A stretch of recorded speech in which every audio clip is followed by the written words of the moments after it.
کل ریاست نے سرکاری ملاؤں کو بلا کر کے اپنے ہاتھ پر بیعت لے لی۔ اسی نام نہاد سیاستدان کو سیاست کے نام پر آج کے بعد پاکستان کے فیلڈ مارشل پاکستان کے کسی ایک سپاہی کے خلاف بھی بات کرنے کی اجازت نہیں دیں گے۔ جیسا کہ مئی میں ہم نے کہا تھا کہ 30 لاکھ مدارس کے طالب علم آپ کے ایک حکم کے منتظر، اس وطن کے لیے آپ کے ہاتھ میں ہم بیعت کرتے ہیں۔ یزید کے دربار میں بھی درباری ملاؤں نے بیعت کی تھی، لیکن حق دربار میں نہیں، خیمے میں تھا۔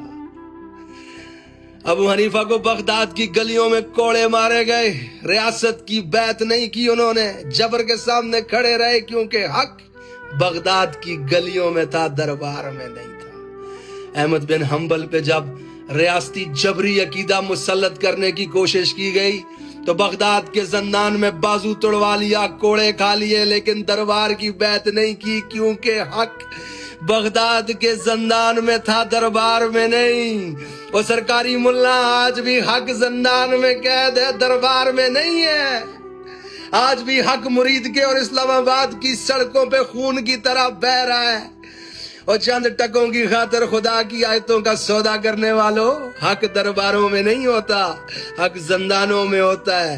حق سڑکوں چوراہوں پہ کوڑے کھا رہا ہوتا ہے، حق گلیوں میں خون کی طرح بہ رہا ہوتا ہے۔ کل تم بھی دفن ہو جاؤ گے، جیسے احمد بن حنبل پہ مسلط کیا گیا جبری عقیدہ تو انکار کیا اس نے، آج وہ جبری عقیدہ عرب کے ریگستانوں میں دفن ہے، امت کھڑی ہے احمد بن حنبل کے عقیدے کے ساتھ۔ کل تم بھی دفن ہو جاؤ گے، زندہ رہے گا نظریہ عمران، انشاءاللہ تعالی حاکمیت صرف میرے رب کی، اور اللہ کے بعد پاکستان کی عوام کے پاس حاکمیت کا حق، بند کمروں کے فیصلے مسلط نہیں کیے جا سکتے۔ آئین کی مقدس کتاب میں قرآن و سنت کے خلاف سطریں نہیں لکھی جا سکتی، کسی کو استثناء نہیں دیے جائیں گے انشاءاللہ تعالی۔ یہ سرکاری ملا کہہ رہا ہے 30 لاکھ طلبہ آپ کے اشارے کے منتظر ہیں، مائیں بھیجتی ہیں اللہ کا دین سیکھنے کے لیے، یہ ڈالری جنگوں میں کٹوانے کے چکر میں۔ آج وہ طلبہ پوچھ رہے ہیں افغانستان کے ساتھ جنگ جاری ہے، سامنے لڑنے والے کے چہرے پہ داڑھی ہے، خدا کو سجدہ کرتا ہے، اس کے جھنڈے پہ لا الہ الا اللہ محمد رسول اللہ لکھا ہوا ہے، وہ اشرفی مر گئے تو شہید کون ہوگا؟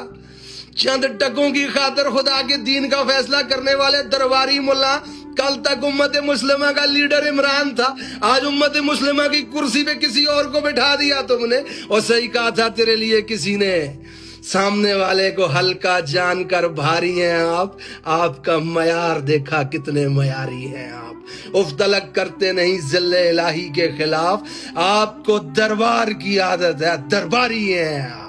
پاکستان کے علماء سے کہنا چاہتا ہوں کہ اس امت کو آپ نے دین پڑھانا ہے، ہمارے بچوں نے آپ پر بھروسہ کرنا ہے خدا کے دین کو سیکھنے کے لیے، ضروری ہے کہ لوگ آپ پہ بھروسہ کریں، لا تعلقی کا اعلان کریں ان درباری ملاؤں سے جو جبر کے ساتھ جا کر کے کھڑے ہو جاتے ہیں، کلمہ حق نہیں کہتے۔ وہ امام احمد بن حنبل زندان میں گئے، کوڑے کھائے، ابو حنیفہ کو کوڑے لگے، وہ ان میں سے کسی کو کوڑے کیوں نہیں لگتے؟ اور ان میں سے کسی کو زندانوں میں کیوں نہیں ڈالا جاتا؟ یہ جبر کے نیچے ککڑی بن جاتے ہیں، یہ اپنے چند ٹکوں کی خاطر خدا کے دین کو بیچتے ہیں۔ علماء حق سے گزارش ہے اپنے آپ کو الگ کریں ان سے، قوم کے بچوں کو بتائیں کہ ان کا خدا کے دین کے ساتھ کوئی تعلق نہیں ہے، آپ انبیاء کے وارث ہیں، آپ نے ہماری نسلوں کو دین پڑھانا ہے، یہ لازم ہے کہ ہمارے بچے آپ پر بھروسہ کریں۔